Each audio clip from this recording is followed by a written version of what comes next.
भारत की समुद्री शक्ति और कूटनीतिक पहुंच का प्रदर्शन करने के लिए विशाखापट्टनम में इंटरनेशनल फ्लीट रिव्यू आयोजित किया गया। देखिए, इस आयोजन में स्वदेशी एयरक्राफ्ट कैरियर आईएनएस विक्रांत पर सबकी नजरें रहीं। आईएनएस विक्रांत पहली बार इंटरनेशनल फ्लीट रिव्यू का हिस्सा बना है।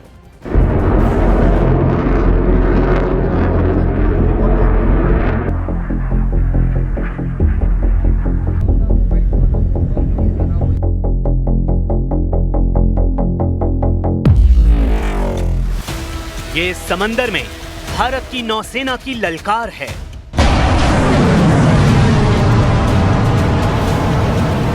इस शक्ति प्रदर्शन में भारत के लड़ाकू विमानों और जंगी जहाजों ने ऐसी हुंकार भरी कि दुश्मन दांतों तले उंगली दबा ले। लेकिन भारत के जिस अस्त्र ने सबका ध्यान खींचा वो था आईएनएस विक्रांत। इसके अलावा कई और जंगी जहाज आईएफआर का हिस्सा बने। समंदर में भारत के हेलीकॉप्टर्स ने भी अपना दम दिखाया, अलग अलग फॉर्मेशन और करतब किए। नौसेना के विमानों का फ्लाई पास्ट, मार्कोस कमांडो का युद्ध प्रदर्शन और हेलीकॉप्टरों द्वारा बचाव अभियान आईएफआर में ये सब हुआ। मकसद था दुनिया को बताना कि भारत की नौसेना अपनी समुद्री सीमाओं की रक्षा करने की ताकत रखती है। उसके जंगी जहाज और लड़ाकू विमान इंच इंच पर नजर रखे हुए हैं और इसलिए वहाँ परिंदा भी पर नहीं मार सकता। This includes 19 ships from 18 other countries, as well as we have ships from the Indian Coast Guard, the Shipping Corporation of India.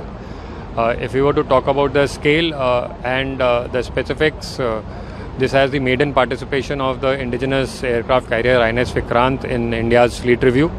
We've also had the indigenously constructed submarine, the Kalvari class submarine, which has participated as part of the mobile column. In addition, a large number of our platforms which have been designed and constructed in India. इस बार IFR 2026 में global level पर बड़ी भागीदारी हुई।